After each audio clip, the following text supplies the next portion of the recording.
You're driving home after a long day, nothing unusual, just another routine evening. Then suddenly a strange noise, a warning light. The next morning, you take your car to a mechanic. They take a look, run a quick inspection, and say, it'll cost about $200 to fix. You pause. It's annoying. You didn't expect it, but still, you don't think twice. You pay, and you move on. Now imagine the same situation, same car, same problem, but this time the mechanic looks at you and says, it's going to be around $3,000. And something shifts. You don't answer right away, you start calculating. Do I have enough saved? Should I put this on a credit card? What if something else breaks next month? You feel it, that pressure, that tightening. And in that moment, something changes. Not your bank account, your brain. The problem didn't just get bigger. Your thinking got smaller. Before you make a decision, before you say a single word, your mind is already operating differently. Research by Sendil Mullainathan and Eldar Shafir found something most people never realize. When a problem feels manageable, your thinking stays intact. But when it creates real pressure, your cognitive ability drops, not slightly, but by an amount comparable to losing an entire night of sleep. Let that sink in. Nothing about you changed. Same intelligence, same experience. And yet, your ability to think clearly just shrinks. Because when your brain enters a state of scarcity, it doesn't just feel different, it starts cutting things out. Your attention narrows, your focus locks onto the problem, and everything else, options, ideas, long-term thinking, disappears. Like closing doors you didn't even know were there. This is what pressure does. It doesn't just make things harder, it makes you see less. And here's where it becomes dangerous. Because in that state, most people do something that feels completely logical. They try to push harder, work more, think more, force progress. But that effort is coming from a smaller mind, a narrower view, so the harder you try, the less you're actually able to see. And over time, this creates a quiet trap. You stay busy, you stay disciplined, you keep trying. And yet nothing really moves. Not because you're not doing enough, but because the state you're in is silently limiting everything you do. So maybe the question isn't, why am I not working hard enough? Maybe it's this. What if the problem is the state you're working from? So now something even more subtle starts to reveal itself, because the problem is not just that your thinking shrinks, it's that you start seeing less of reality. At any given moment, your brain is receiving an overwhelming amount of information, conversations, patterns, opportunities, possibilities. But you don't experience most of it. Out of millions of signals your brain processes every second, only a few dozen make it into your awareness. Everything else is ignored, not because it isn't there, but because your brain decided it doesn't matter. And here's the part most people never realize. That decision is not objective. It's influenced by your internal state.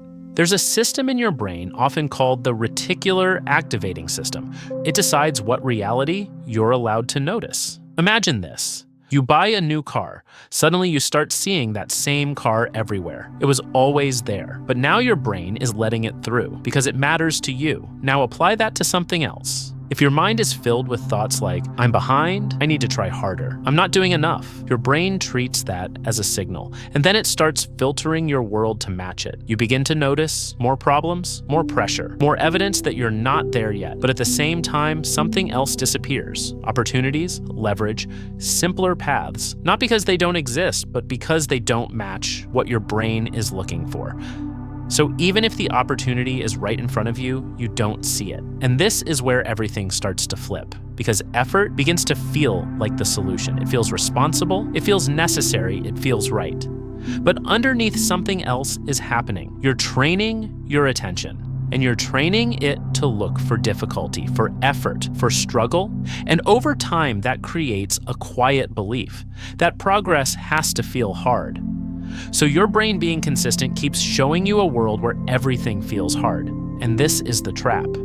Because now effort is no longer just something you do. It becomes the way you see. You're not just working harder. You're filtering for things that require more work, which means the harder you try, the more things begin to feel hard. Not because life changed, but because your filter did. And this is why two people can be in the same situation and experience completely different realities. One sees obstacles, the other sees options. One feels stuck, the other feels movement. Not because one is smarter, but because one is seeing more and the other is seeing less. So effort by itself is not reliable. Because effort doesn't just create progress, it amplifies the state you're already in. If that state is narrow, you get more of the same. More pressure, more noise, more struggle. And that's why you can feel like you're pushing forward, while something invisible keeps pushing back. So now the question becomes, if your brain is filtering reality based on your state, what happens when that state itself is quietly working against you?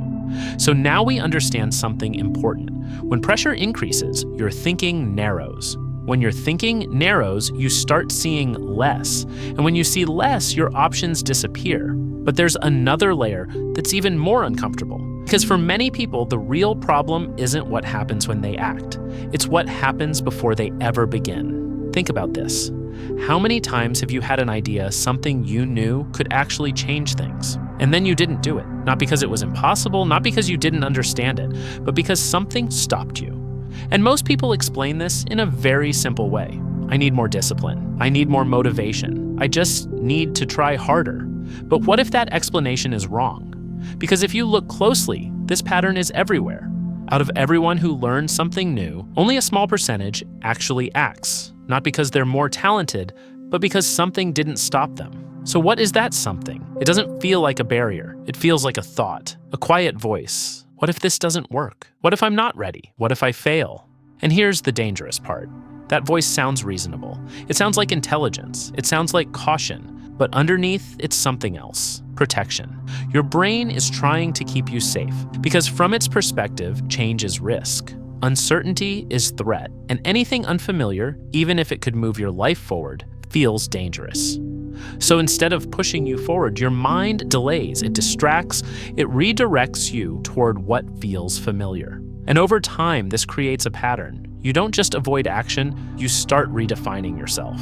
I'm not the type of person who does that. I'm not ready yet. That's for people who are further ahead. And slowly, without realizing it, you set a boundary, not based on reality, but based on comfort.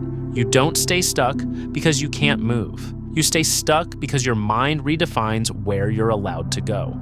And here's where everything connects. When your mind is already under pressure and your thinking is already narrowed, that boundary becomes stronger.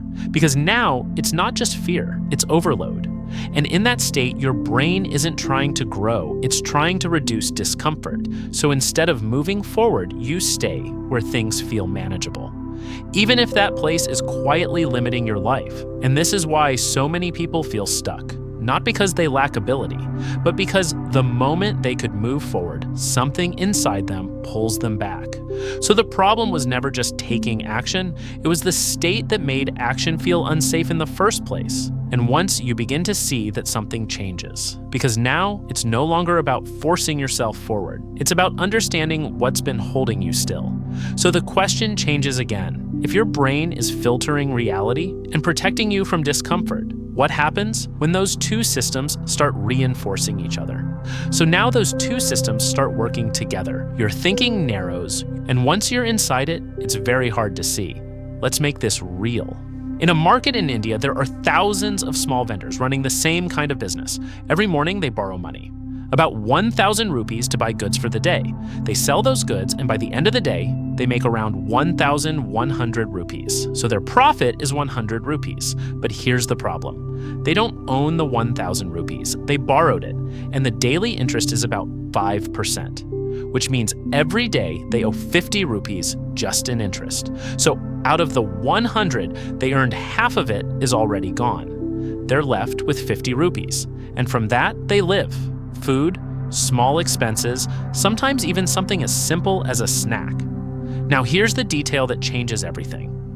From that remaining 50, many still spend just 5 rupees, a very small amount, something that feels insignificant. And because of that, the next day they borrow the full 1,000 again. And the cycle repeats, day after day. But if that small piece changed, if they saved just that 5 rupees, something unexpected happens. They wouldn't need to borrow the full amount the next day. The debt would slowly shrink. And as the interest decreases, the cycle starts to loosen. Step by step, day by day, what looks like an endless loop can actually collapse much faster than it seems.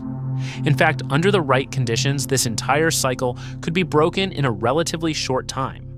And yet, in reality, many remain in that loop for years, sometimes nearly a decade. Not because they don't have the ability, but because they never have the space to see the pattern. Because when your mind is under constant pressure, you don't think in sequences. You think in moments. Today's problem, today's decision, today's survival, and in that state, even something small like saving 5 rupees feels unnecessary or even impossible. And that's how the trap forms. Not from one big mistake, but from small decisions that feel completely reasonable in the moment.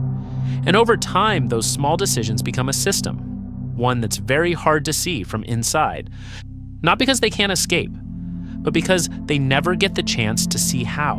Because when your mind is under constant pressure, your attention is already occupied. Every day feels urgent. Every decision feels immediate. Every problem feels like it has to be solved now.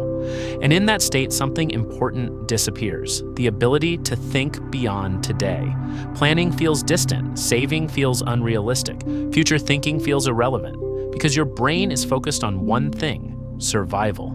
And here's the paradox. The very thing that would free you feels like something you can't afford: space. Time to think, a moment to step back. In that state, even a small pause feels irresponsible, like you're falling behind. But here's the truth. Without space, nothing actually changes. You just keep reacting, solving the next problem, handling the next urgency, while the bigger pattern stays exactly the same. This is why people can stay busy for years and still feel stuck, because movement is not the same as progress, and effort is not the same as direction. You're not stuck because you're not doing enough. You're stuck because your mind never leaves the problem. And when your mind never leaves the problem, it can't see the solution, so the loop continues. Until one question appears: what happens when that pressure finally lifts even a little? Up to this point, everything we've looked at has been happening quietly in the background. Your thinking narrows, your attention filters, your actions slow down, and over time that becomes your experience. But beneath all of that, there's something even deeper, something that doesn't just influence what you do, it influences what feels possible. Your identity, not the version you explain to others, but the one you don't question. The quiet assumption of, this is where I am. This is how my life works. This is what I can expect. And once that assumption settles, your brain begins to organize everything around it, not consciously, but consistently.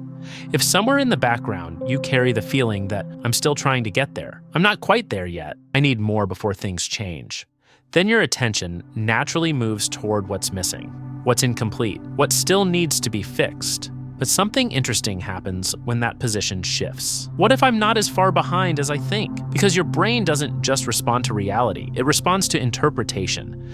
And interpretation shapes direction. If you see yourself as someone who is always behind, your brain keeps searching for distance, for gaps, for proof that you're not there yet. But if that position softens even a little, your attention begins to change. You start noticing different things. Not just problems, but options. Not just pressure, but possibilities. And from the outside, this shift is almost invisible. Nothing dramatic happens, but internally, something important changes. Your actions start coming from a different place. Less from pressure, more from clarity. Over time, it leads to completely different outcomes. Not because you forced yourself, but because what felt natural changed. And this is where something even more interesting appears, your sense of time. We usually think of time as something that moves forward, from the past to the present to the future. But psychologically, it doesn't always feel that way. If the future feels uncertain, the present feels unstable. If the future feels pressured, the present feels urgent. But if the future feels even slightly connected to you, not guaranteed, but possible, the present begins to change. You don't feel like you're chasing something far away. You feel like you're already inside a direction. And from that place, your decisions shift. And those small shifts over time change everything. So maybe the change was never about forcing more effort or pushing harder. Maybe it begins here. What you assume to be true about yourself quietly shapes what becomes possible. So in the end, this was never really about effort, not in the way we've been taught to think about it, because effort by itself is not the problem. The real question is what state that effort is coming from. because the same action can lead to completely different outcomes depending on the mind behind it. From pressure, effort feels heavy. From scarcity, it feels urgent. From comparison, it feels like it's never enough. And in those states, no matter how much you do, it rarely feels like progress. But when that state begins to shift even slightly, something else happens, not outside, inside. Your attention changes, you start to notice things you couldn't see before. Not because they appeared, but because you're no longer filtering them out. And slowly, without forcing anything, your decisions begin to change. And over time, those small differences create entirely different paths. So maybe the problem was never that you needed more effort. Maybe it was this: you were trying to move forward with a mind that could only see what was missing. And no matter how hard you try, you can't build something you can't see. But when that changes, something opens. And maybe that's where things begin to shift. Not because you forced it, but because you finally saw differently. And from that point on, effort doesn't disappear, but it no longer feels like you're fighting against something invisible. Because now, you're no longer just trying harder, you're seeing more. And in the end, maybe that's what changes everything. Not how much you do, but what your mind quietly allows you to see while you do it.